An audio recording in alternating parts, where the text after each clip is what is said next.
hapon po sa inyo lahat. Ito nga po pala yung mga pinamili ko na binigay niyo pong tulong sa akin. Kita mo.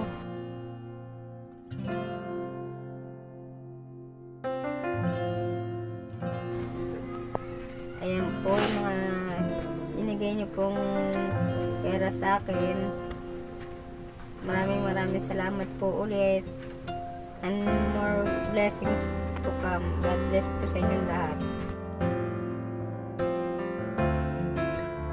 At sana po ay wag po kayo magsawang tumulong sa katulad ko at marami pa pong blessings na matatanggap niyo po. Yun lang po, maraming salamat and God bless po sa inyo lahat.